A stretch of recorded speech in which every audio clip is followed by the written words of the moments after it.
every persecutor was once a victim. Yes. Now, does that excuse their behavior? Not at all. Not at all. But to remember, if you're the victim, that you could make the same wrong choices and become the persecutor too. Oh man, that's huge because the victim does believe they are almost incapable of making wrong choices. Right. So when you try to like gently bring in, well, hey, aren't you being controlling by doing this, that, and the other thing? They're shocked. Hi, I'm Caroline Howard, a biblical counselor and certified life breakthrough coach. And I'm Chris Oneth, marriage and family therapist and executive director of Downey Counseling Associates.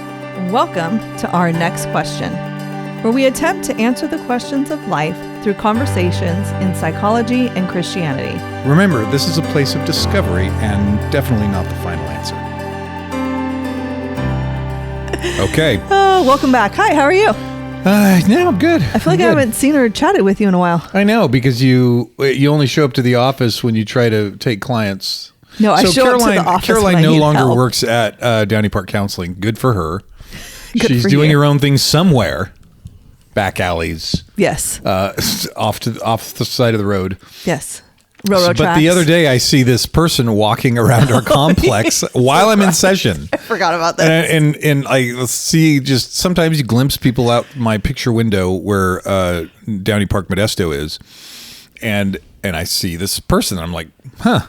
And I didn't think anything at first. Yeah, the red hair kind of throws, yeah. And I was like, huh, that's away. weird. And yet I'm still trying to concentrate on being present with my client, which I got right back into it. Of course you did. But then when we came out of session, there she was, and it confirmed my worst fears.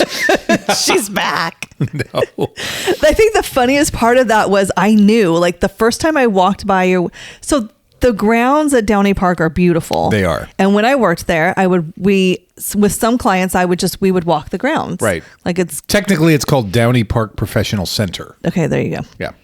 And so one of the clients I did that with, it was so nice the other day that I was like, hey, instead of doing telehealth, like we could totally still go meet down there and walk the grounds. There's nothing that keeps us from doing that. Right. She was like, heck yeah. So we did. And the first time I walked by your window, I was like, in my head, I kind of laughed. And I thought, I bet I just threw him off because he's like, was that Caroline? It wasn't like a... And then I would like turn my head. Like then I was just trying to throw him off. It wasn't a total train derail. It was almost like... It wasn't. Redhead looks kind of familiar, and then I'm talking to them. I was like, I'm not gonna not worry about it.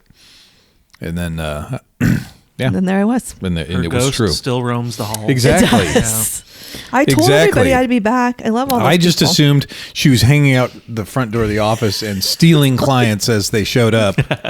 You don't want to see Chris. You want to see Caroline. Yeah. Look, my name's still on the door, totally, which it is. It's one of the few names that are on the door. I know. I gotta fix that. Just keep me up there. It's like, and put like in memory of. Wow. Just add that and keep my name on there. Okay. Hey, today's question. Our next question is.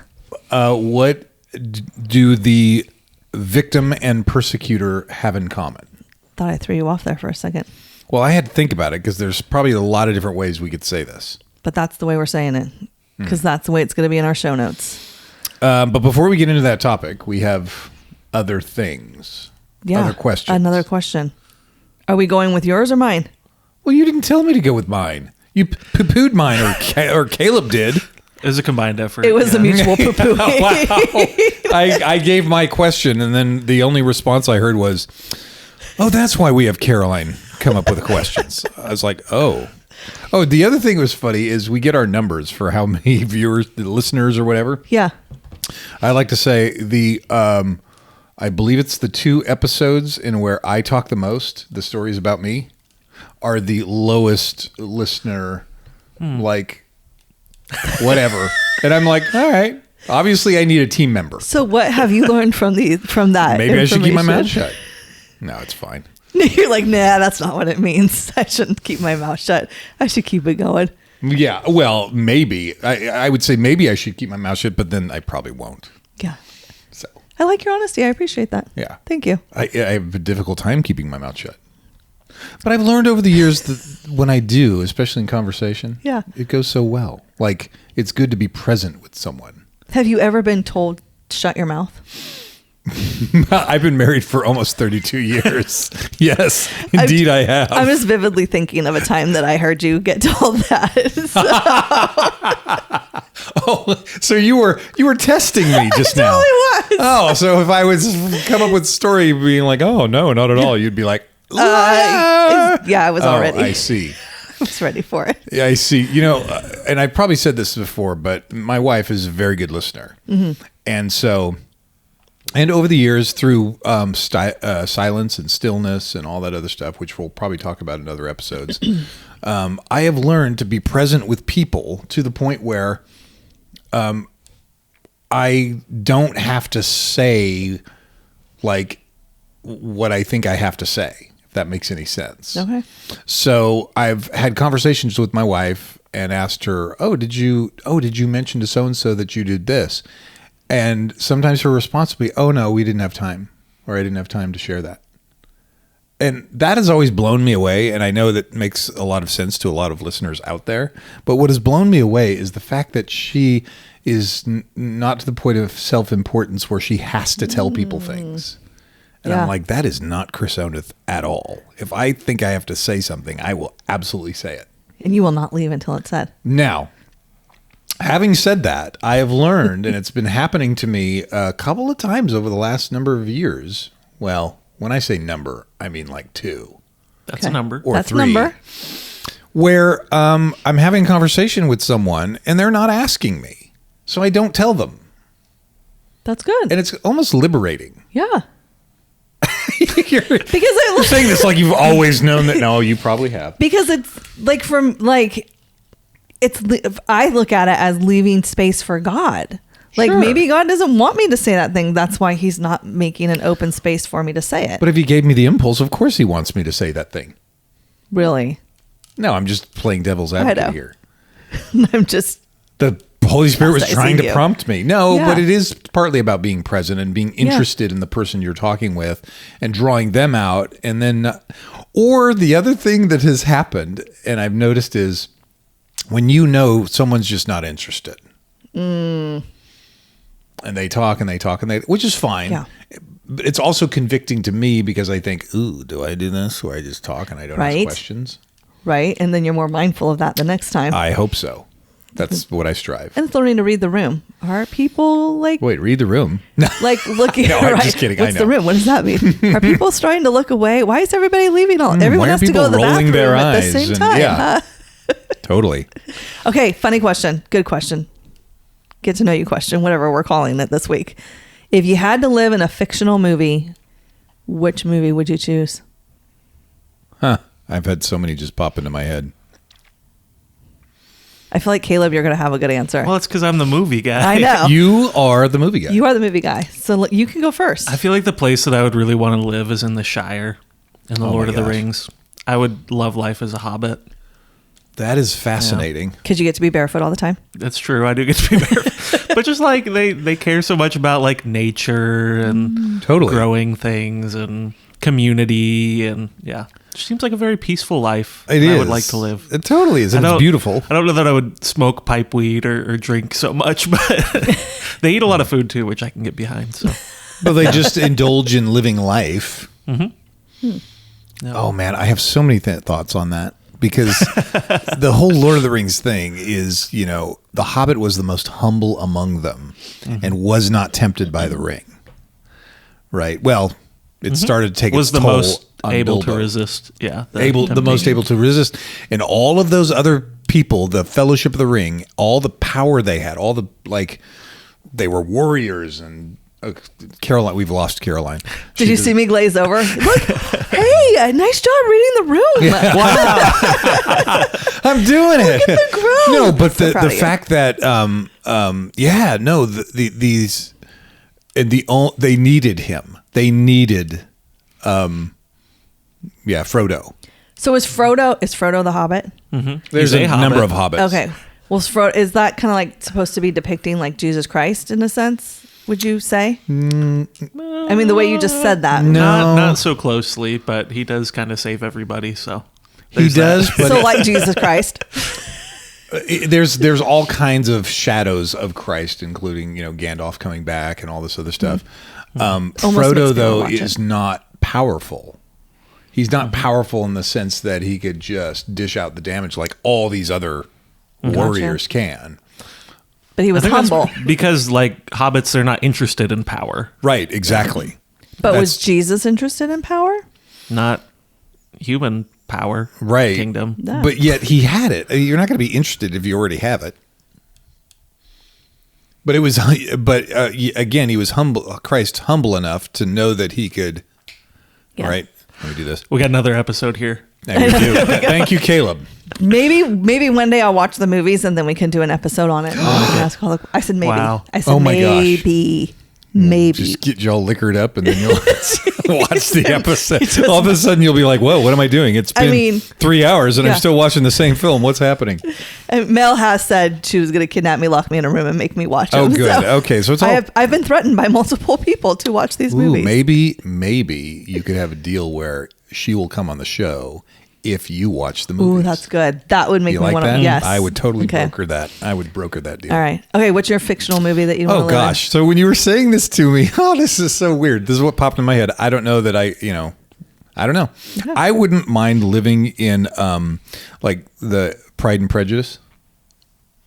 Okay. Like the 6-hour A&E version. I don't know why I just pictured you in a dress. No, not the dress part. I know. Talking about the top hat with the long boots and you're riding on the horse and you're, surveying your property and your manor. Of course, I would definitely want to be Mr. Darcy. This is not at all what I expected you to say. I know. That's why I went straight to the dress. Well, I mean, do I really want to be fighting people all the time or in some sort of land where I'm worried about my life? I just want to enjoy the finer things sometimes. Okay. I was picturing more of a Mad Max style, you going out. That's what I'm doing. On the Thunderdome. Actually, that's what I'm doing next week. There you go. Yeah. That's so funny. Okay, I would pick Alice in Wonderland. Oh my God. That's all drug induced. So somebody be tripping. That's where drug that came induced. from. I guess I'll be watching Lord of the Rings when I'm in the Alice in Wonderland world. So what appeals to you about living in the Alice in Wonderland world? I mean, I'm a huge Alice in Wonderland fan. Just the whimsicalness of it, the silliness of it. That's because they were high. High on the drugs. I know it. I don't know. It's a world of wonder. Don't mind me. I'm going to turn off my phone. It sounds like a Disney situation you're looking for.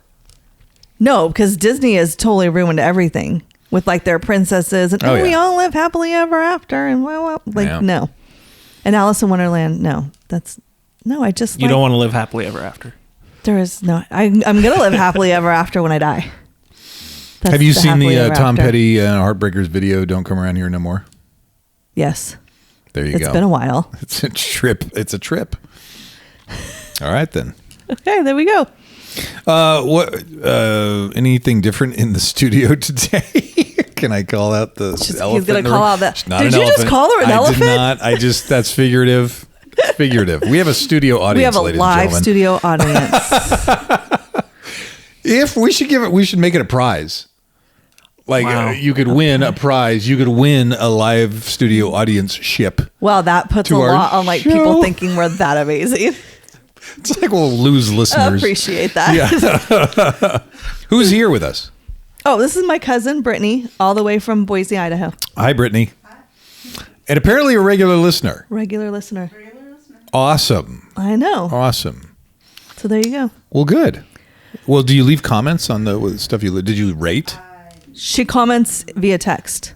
Man. Oh, wow. Side door stuff or back door. I mean, she's got a direct leave a comment. We'll get you a t-shirt. We don't have t-shirts. We're going to get them someday. Stop promising t-shirts. It's going to be great. And websites. We have none of that. That's going to come. Okay. Hey. What do victims and persecutors have in common? Well, why is it important that we're even talking about how they have in common? I suppose I better answer that question. I mean, this was your topic.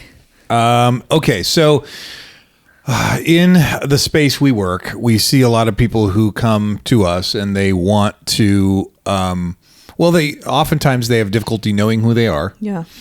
They are in unhealthy situations in their own personal life. They may be in unhealthy relationships.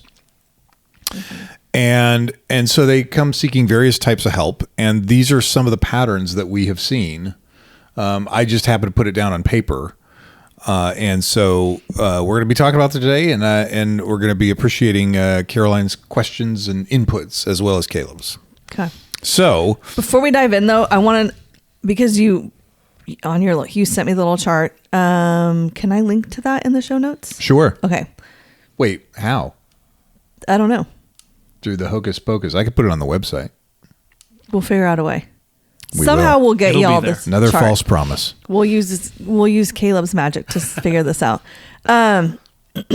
Because before we get into this, I want to maybe even just read where you just said, it should be noted that the terms victim and persecutor absolutely refer to the chronic long-term behavior in relationships, not acute victimization as an assault. Right. So I don't want people to hear this and think this applies to every victim persecutor situation. If you take it in a context that it applies to people who have been truly victims of assault, abuse, or anything. Yeah. If you listen to this program in that context, you'll walk away thinking that the victim is blamed for their attack, for being attacked. And that's not at all where we would even kind of come from. Yeah. So this is talking about a mindset of victimhood.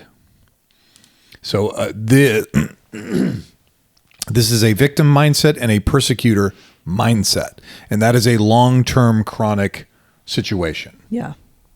There you have it. Okay. I like that. Because a lot of times I have found, and I have noticed with clients and people and myself in the past, is someone who is, I don't want to say legitimately or actually being victimized, but I'm going to say that. For lack of a better term. I know. Not to say that, someone who's being victimized a different way. Oh, that's so crazy. I want to say it the right way. Yes. But someone who has it is just kind of like you said, in an assault, in abuse and stuff like that, they often don't want to see themselves as the victim. Right. And they won't call themselves a victim. Right. And I think a lot of that has to do because people who maybe haven't been assaulted or abused like that, they just have a victim mentality and they think they're always the victim. Yes, they think, and we're going to walk through some of these distinctions as to how to define, because these characteristics also help define these terms. Yeah. Boy howdy, these are 1, 2, 3, 4, 5, 6, 7 terms that I have put down, and I am sure there are more. Yeah. These are just some of the prominent ones. And so as we walk through them, we're going to talk about, we'll talk about a victim, and we'll talk about a persecutor, and how they are actually very similar. Mm-hmm. Now, people are similar. Now, again, a persecutor is the one who is loud, who is often controlling, domineering, all that stuff. So then the question is, how could they be the same as a victim? Hopefully we kind of suss some of that out, and that can help us to realize that we are given agency by how God has made us, and we have to be able to step through on that agency and not either blame others for our difficulties. Mm-hmm. I'm sure they can have a hand in making our life difficult, but we also have options as far as let me put it this way. We have options that we may not see or be aware of. And we also have to be able to step through on those options, even though it might be the scariest thing ever. Yeah. Now, after we talk about those characteristics, we're going to talk about, after we talk about, each having the same characteristics, we're going to talk about ways to kind of break through and move past that. Right. So you're not stuck there. We're not stuck. To move past, because that would really stink if we just gave you a bunch of characteristics and we're like, okay, see ya. Sucks to be you. Sorry about that. Whoa. Okay, there you have it. Okay, so without further ado, first characteristic I have down here is victims and persecutors are entitled. Okay. So as far as entitlement is concerned, persecutors expect others to do for them, and they become irritated when others don't do for them. In other words, why don't you, make me a sandwich? No, it isn't just make me a sandwich. It's do what I want you to do. Yeah. When persecutors are denied, they move to exert themselves by demanding others' compliance. They believe their way of thinking should be met with compliance because it's the only obviously correct way. Yeah. So I'm sure we've all run into people like that. Never. Yes. The other word I use for entitled is deserving, but there's actually another word we could also use for entitled, and that is, believe it or not, desperate. So the emotion there is desperate. But what are they desperate for? Well, it depends. It could be, give me that cookie right now.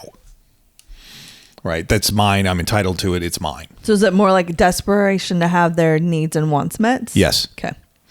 Now, for the victim, they are entitled, but instead of being demanding and loud and all this other stuff, the victims expect others to have compassion on them and think as they do.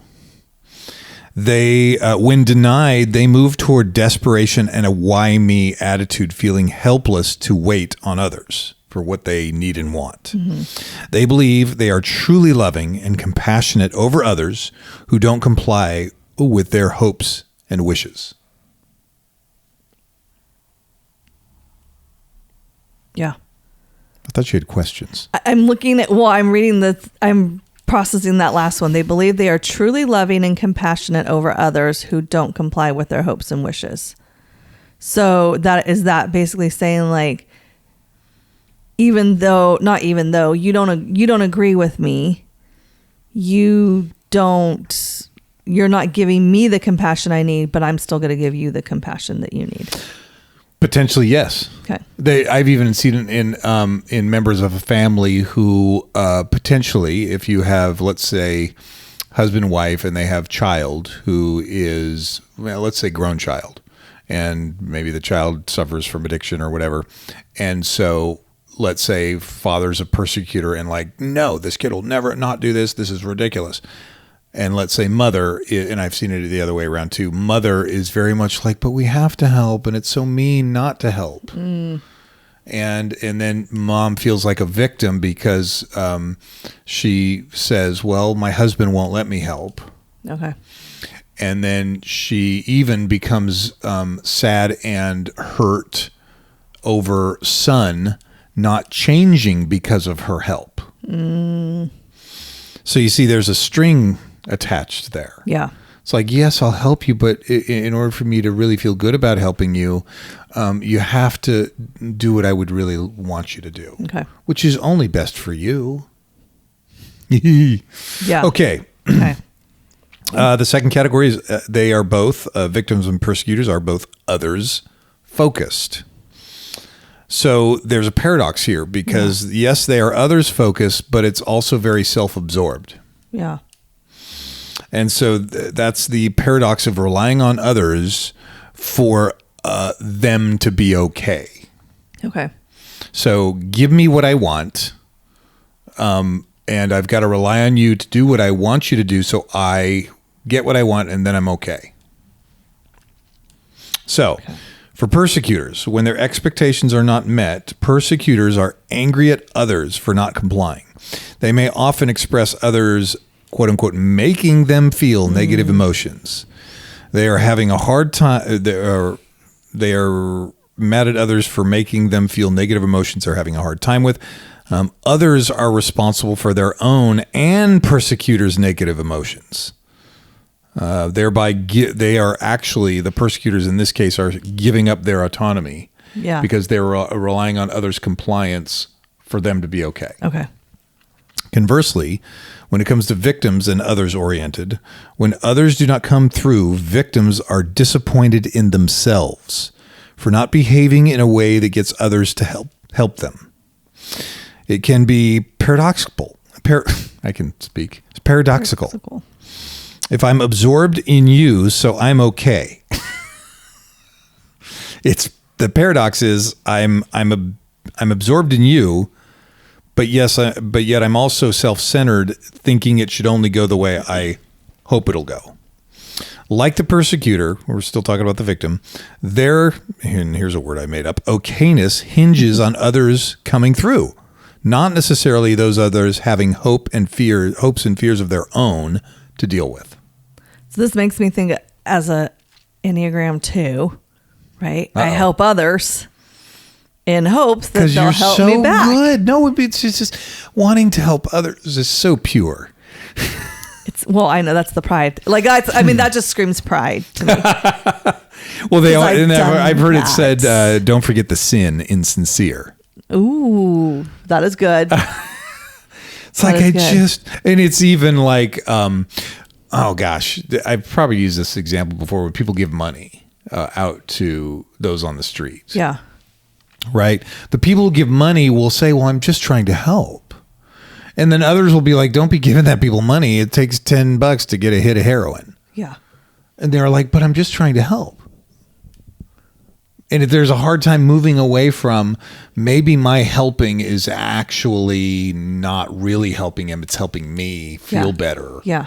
So I could, just give this thing away. Okay. Yeah. That's again, the self-focusedness. Which is tough because, if we have compassion and we feel bad for someone, boy, it would be nice if we actually were moved to like a righteous compassion where we're like, look, I care for that person and maybe I can help them in some way, but not in just the easy make the pain go away inside of me by... Right, because that's what it becomes more about. Yeah. I feel bad for the situation this person is in, so what am I going to do so I don't feel so bad? There you go. Not what am I going to do to help this person out of their situation. Right, where a persecutor might just go, that's their problem. Yeah. Right, and be annoyed at them for being like down and out. Right. Sheesh. Yeah. Okay, so moving on to the third, that's self-righteous. Both victims and persecutors are self-righteous. And then I also use the term here, self-absorbed. The self-righteous persecutor believes that they are right in their dominance. Those who do not see are somehow not as smart, deserving, or able. They will bend rules while expecting others to stay in line, making exceptions for themselves over others. You've got a whole... I just have a list of... clinking in your head of thoughts. Yes. I see the wheels spinning. I think it was just more of... situations where I'm like, oh yeah, I've seen that. Yep, I've seen that. Yep. Oh, I've experienced that. Which is tough for me because I often think, well, I struggle with rules sometimes. Oh, so are you? But do you expect others to stay in line, or do you expect others to follow sometimes. you in the breaking of the rules? No, I wouldn't want them to follow me in the breaking of the rules. And by the way, when I say breaking rules, I'm not talking about open container of alcohol in the car. I'm just talking about No, he only does that on his motorcycle. Ouch. No. I don't even have a holster for my... Oh, that's so sad. Well, that's wise. Probably. So, but sometimes I think especially some of the rules government puts on us, I think they're just to control us to some degree or make others profit. Okay, yes. And the Bible says we're still supposed to obey them unless they're immoral. I'm a rule follower. Well, there you go, right? I think so many rules are totally immoral. By taking whose away standards? The autonomy of man. Anyway, that's a that could be a whole other episode. We keep running into other episodes. One day we'll get around to all these episodes. Okay, so where are we? Self-righteous still. Yeah. Okay, so that was persecutors. For victims, let's see. Victims, they are self-righteous because they believe they are right in their neediness. In other words, it's more virtuous to need than to acquire. So they essentially that wishing for others to help them is the greater virtue. Yeah. They also believe their suffering tends to be greater than those they seek help from. They make exceptions for why they can't get ahead. So that to me screams someone who with a victim mentality. Right. Right. And I think that even just to stop really quick and just to say, like, not everybody who has been victimized is going to have these traits. Yes. But someone who is stuck in a victim mentality yes. going to have these traits. And so I think that's a good way to know. Well, I think it's important to realize that, listen, people are victimized even at very young ages. Yeah. Right. And that sets the wheels in motion to potentially have a victim mentality, an attitude of helplessness, learned helplessness. Mm-hmm. Right. And the last thing we want to do is be like, well, pull yourself up by your bootstraps and figure it out. Right. But at the same time, there's no greater virtue in being someone who, like I said, like this says here, is helpless and mm-hmm. wants others to rescue them. Mm-hmm. That's not a virtue necessarily. In mm-hmm. fact, that creates a lot of people who are waiting around a long time to be rescued and then growing disappointed and hurt when they're not. Yeah. So, yeah, it's almost like to some degree somewhere, anyway, we'll talk about this as we venture toward what's healthy. Okay. So so after self-righteous is they are both insecure or have a weak sense of self. Yeah. Yes. Yeah. So for persecutors, they feel like they must exert their power at every turn, actively striving to get it and hold on to it. They may come across as powerful, but in reality, they are scared of losing to others and so must dominate instead of accommodate.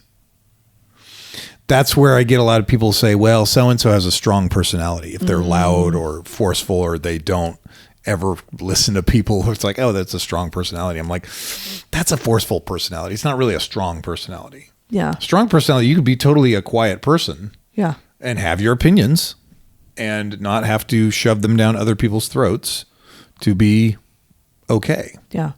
This makes me think of that's like your classic narcissist. Sure.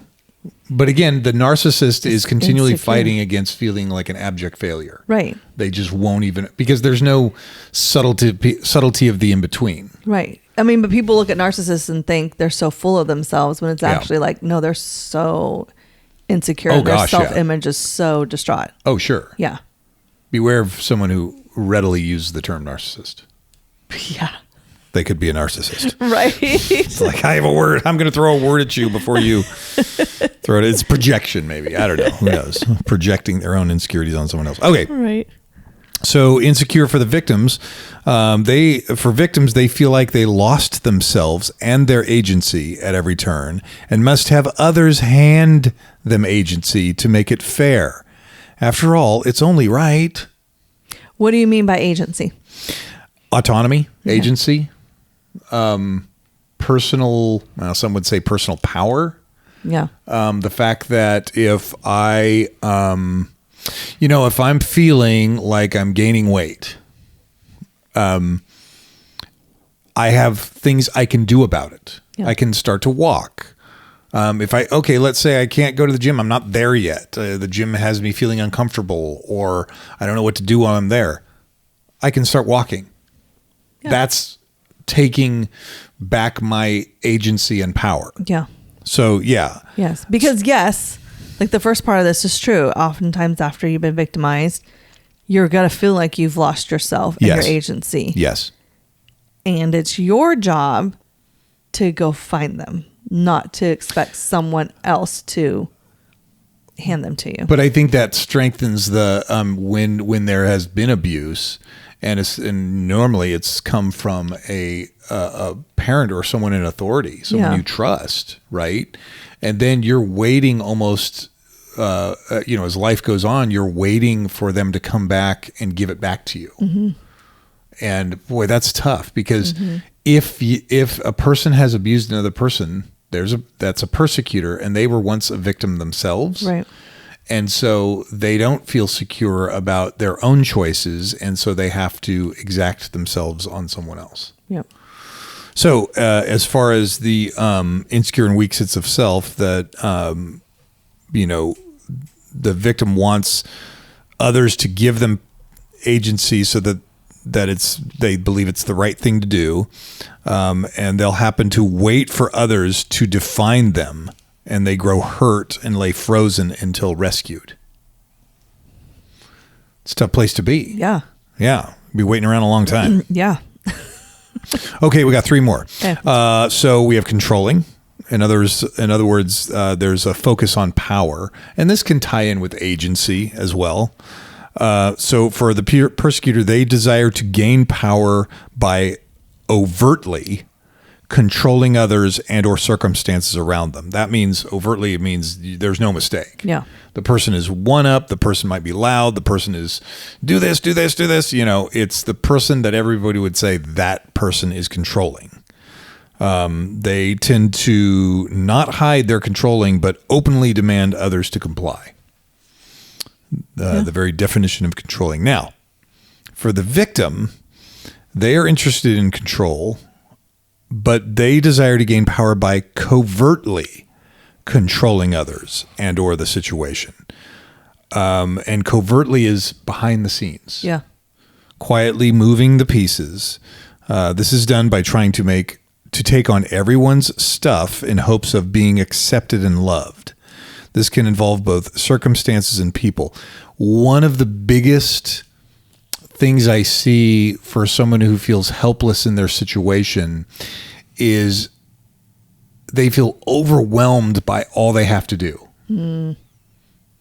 They're like, oh, but I got to do this, but I got to do this. And I'll hear them talking about all the stuff that they have to do. And then when I start to say, well, do you really have to do that? Yeah. And so, and again, I'm not asking them to do more. Right. I'm saying, well, what if you were to do less?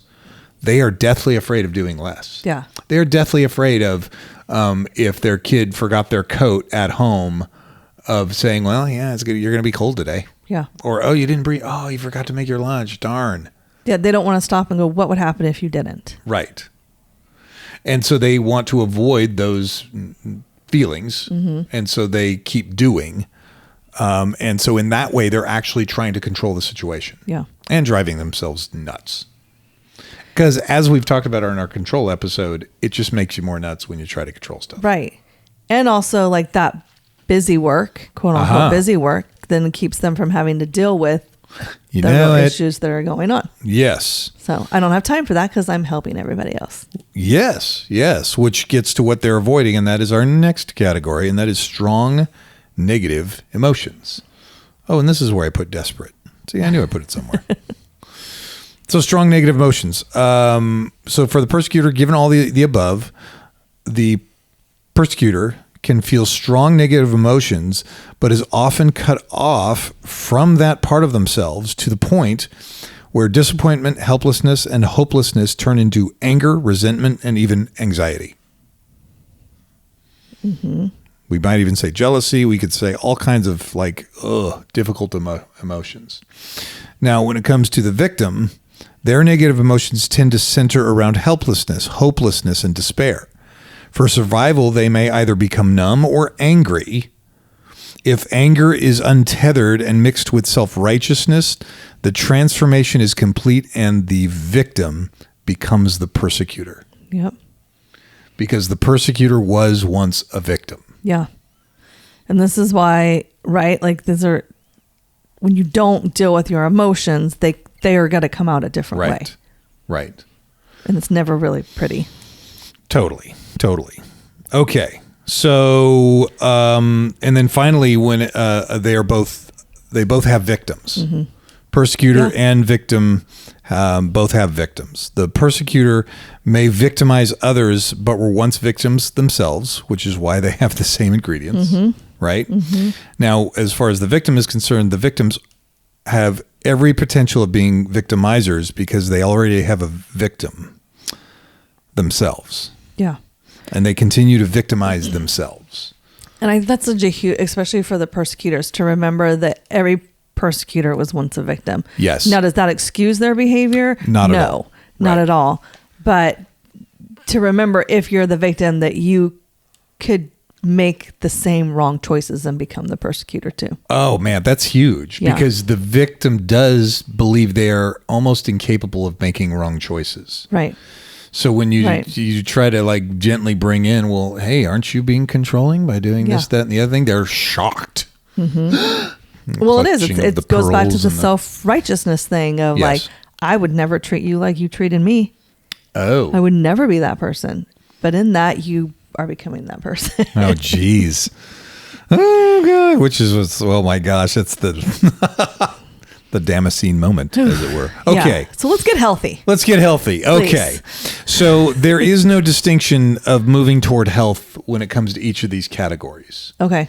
So for the victim and the persecutor, it's the same. Getting away from being entitled involves the idea the idea of entitlement really stems from thinking things should not go one way, then becoming desperate and scared when they don't. Wait, did I say that right? The idea of entitlement stems from thinking things should go one way, then becoming desperate and scared when they don't. Yeah. Sorry, there's the correction. Let go of expectations for how things should be and allow for new possibilities.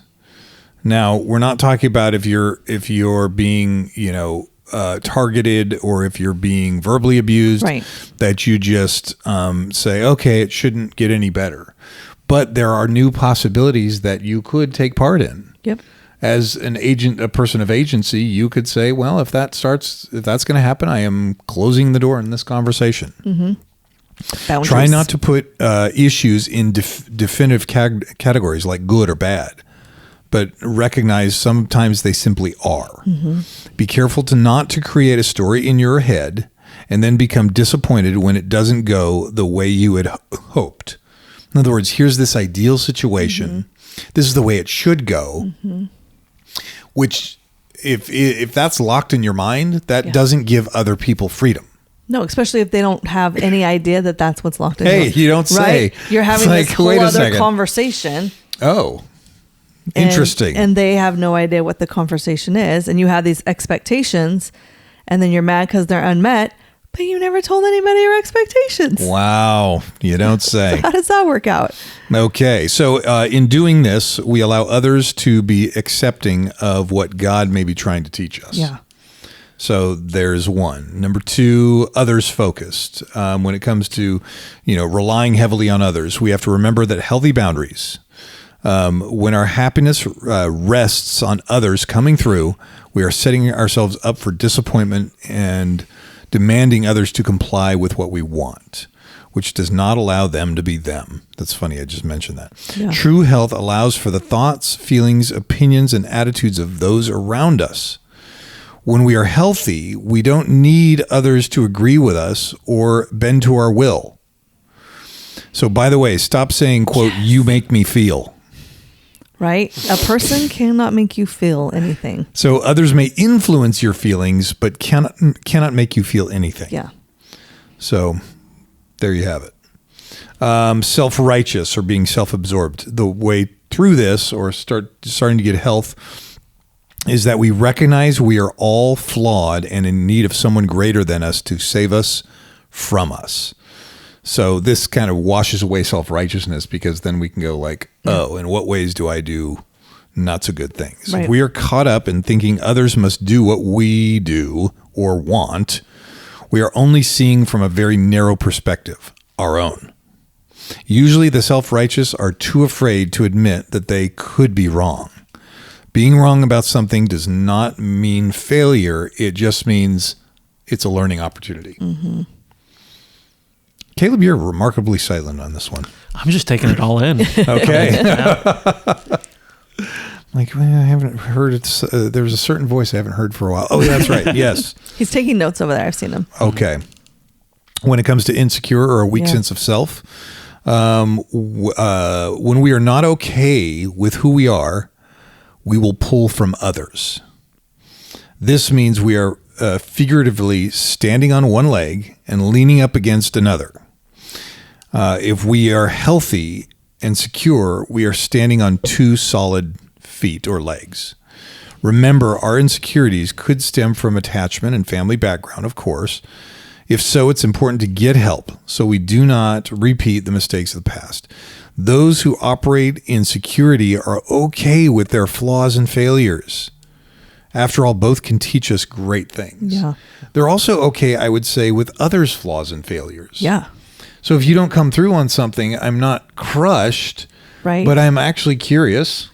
Go figure. Didn't we do an episode on that? That's out there floating around somewhere. I'm curious about how are you? What's going on? Yeah. You didn't show up to that thing. Is everything okay? Instead of, where you abandoned me. Right. Yeah. Right. Yes. Okay.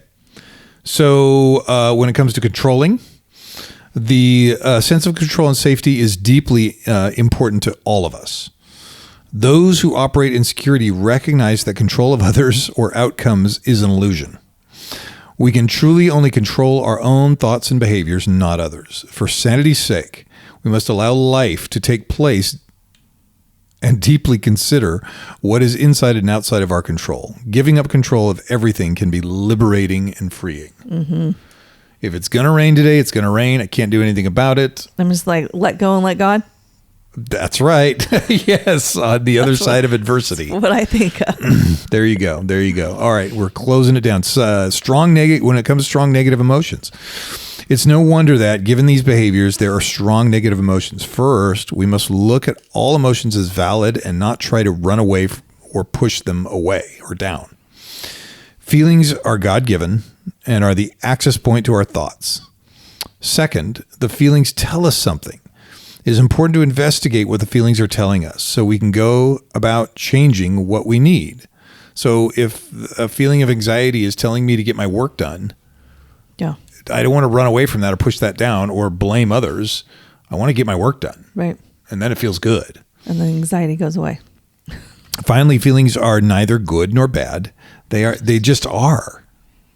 If I have a feeling of anxiety because I'm going outside at night and there's no one, it's like, okay, well, this is a mechanism inside of me, God-given, that I need to pay attention to a little bit. Your body telling you to watch out for bad guys out there that might jump you. So feelings are information that can help us know us. Yeah.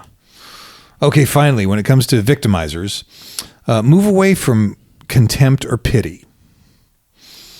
The persecutor would feel contempt because they don't want to feel helpless or pity inside of themselves because they don't feel good about where they are. For pity, it's often like that's as far as it goes. Yeah. Well, I feel bad, and that's and so victimizers want to make the bad feeling go away. Sometimes, watching the kid struggle to ride his bicycle as he learns is him learning and being excited about the possibilities of him learning instead of going, well, I don't want him to hurt himself, so I'm going to save him from that. Yeah. You're saving him from growing. Right. So, move away from contempt or pity and from seeing the problem as someone else's. Mm-hmm. Victimizers essentially put the problem out of their hands and into another's, punishing them for it. Does that make sense? Yeah. Okay. Instead of seeing what everyone else has done, look closely and ask yourself, what have I done? And what do I need to do now? Again, getting curious. Right? Asking questions. Asking yourself the question, getting curious about yourself first. Yes. That is taking on agency. Yeah. Now, there's a distinction there because it's not like, I'm going to punish myself again and again and again, because punishing yourself isn't getting curious. Right. But it's okay to say, have I done the crummy thing? Did I do this bad thing? And if I did, okay, well, why did I do that? What would be a better alternative? Yeah. And what were my motivations for that? And what am I expecting? So there's probably another characteristic in here where victims and persecutors aren't very self-reflective. Yeah. Yeah. So. All right. It's true. Good stuff. This page will be on the Downey Park website. We'll put a link to that. And you can partake. You can download it off the website. You can impress your friends and family. And you can play along at home. Just don't start calling them out on stuff, but do it in a nice way. Yeah, totally. Absolutely. All right. Thanks for joining us. Remember to like and subscribe, leave a message, leave a review. All those things. Enter the sweepstakes to be in the audience. Enter the sweepstakes to be in the audience. Yes. You'll get a T-shirt that doesn't exist. Wow. You'll be on the list to get a T-shirt once we get them. Exactly. It'll be so great. All right. See you all next time. Okay. Thanks for joining us today as we continue our journey talking about life's many questions. To stay connected with us, you can follow us at Downey Park Counseling on both Facebook and Instagram.